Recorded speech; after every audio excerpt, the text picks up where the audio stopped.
might be taking too long to get home after their date night? Or have you even had chills thinking something could have happened to one of your loved ones?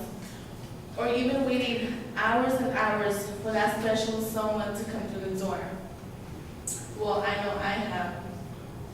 Since July 2004, it has been illegal to all 50 states and the District of Columbia to drive with a VAC over 0.08. The purpose for my speech is to persuade you that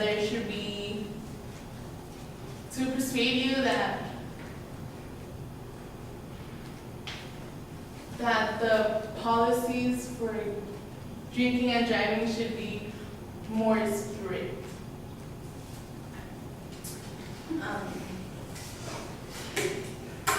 DUIs. What is a DUI? Well, a DUI is driving under the influence, meaning drunk driving. There are way too many people that drink and drive and cause accidents all over the world. They're not only harming themselves, but others around them. When a DUI is suspected, the driver is pulled over for a traffic stop to give a short test. If the test is failed, then they may be given a breather. A breather is something you inhale, which can tell you if you are drunk. If they reach the limit, they are now placed under for a DUI. In America, nearly 12,000 people die every year in DUI-related accidents. 900,000 are arrested each year for DUI, and a full of 1/3 are repeated offenders. That's a lot. Now, why are there so many repeated offenders? Let me tell you why. Because the penalties are not harsh enough. For one DUI, you have 2 to 180 days and 280 days in jail. The maximum 180 days in jail. The fine is to just $200 to $500, which is very low. And you have to do public services, which only is 24 to 48 hours in your first DUI. Like, come on, really? For one DUI, and they could be harming a lot of people, that's all they get? That's why there are too many unwanted deaths dealing with alcohol. If it was up to me, the first DUI, they should be in jail for 1 year, do 2 months of community service, and have their license suspended for 1 month after being in jail. With that, the death rates will drop dramatically, I feel. For example, recently, I don't know if you guys heard on the news, but recently a young man died and injured a family by going into the freeway the wrong way. There are too many victims out there suffering for drunk driving. MADD is an organization that started with a 13-year-old girl that was killed by a drunk driver. Nationwide, law enforcement officials have decreased drunk driving by increasing sobriety checkpoints in some areas. They have been proven to be an effective tool to reduce DUI facilities up to 20%. By making changes, as I had mentioned earlier, there would be more happy families, less worries when one of your loved ones go out.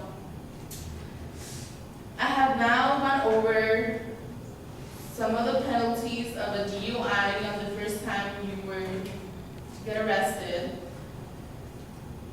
while drinking and driving. How it affects more than one person and how the death can change by making the consequences more effective to one. So I suggest to not drink and drive. So remember to check yourself before you wrap yourself.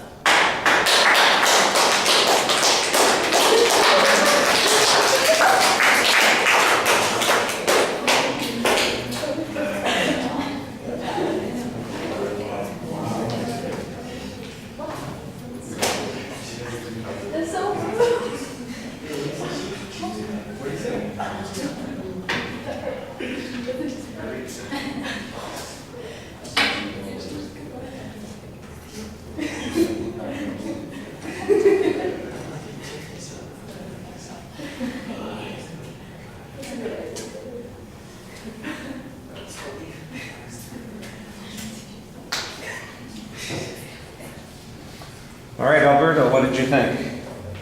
First of all, it was very eccentric.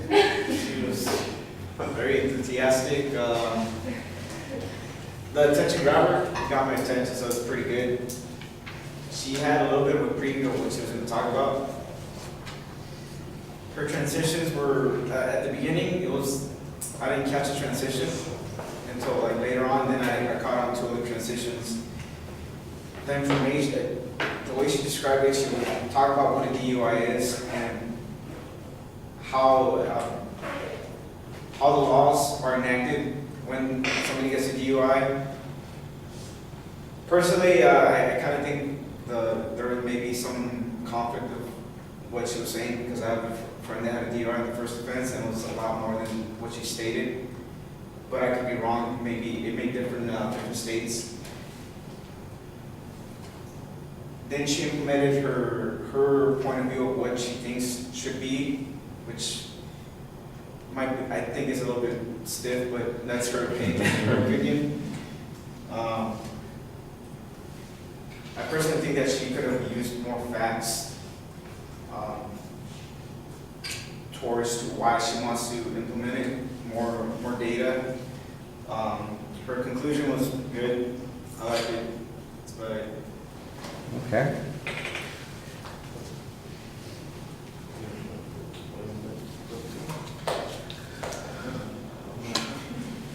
All right, Karen, I thought that you had a good rhetorical question, talking about the kind of anxiety that people might have, worried about what's happening with their family or something like that. I think the link to DUIs needs to be a little bit clearer, although thinking about it, I can kind of process and figure out where that's coming from. I think it would be more dramatic if you had an example of somebody who was exactly like that. They were waiting for their parents to come home from the date night, and their parents never came home. And the reason they never came home is because as they were leaving the movie theater, they were creamed by some idiot in a car who was driving drunk.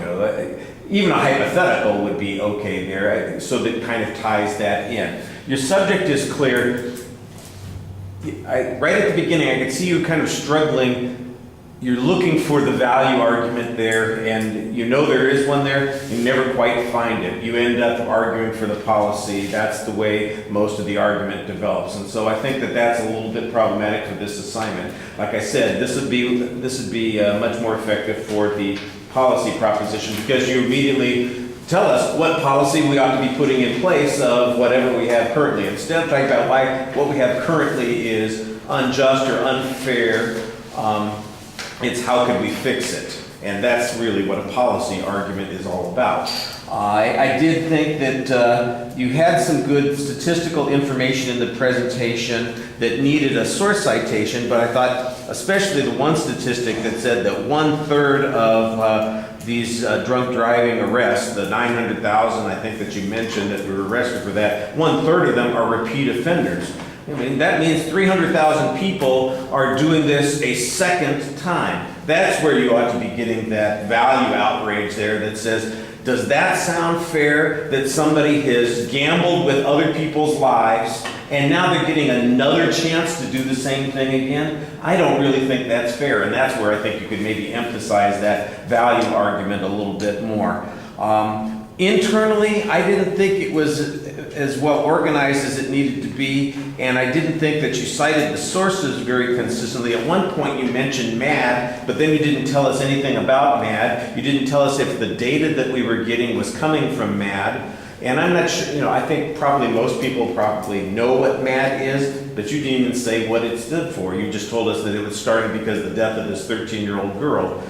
So why is that information in the middle of the speech? I don't know. It just feels like it's a random piece of data that's been dropped in. And there's probably a good reason to have it in there. For example, that the organization was started because somebody felt there was an injustice, that there was something wrong. Their child was taken from them by somebody who had not been appropriately punished before, and that had to change. And so that's really what motivated this group, and then I think if you did that, that would tie in a little bit more to the value arguments that we were talking about.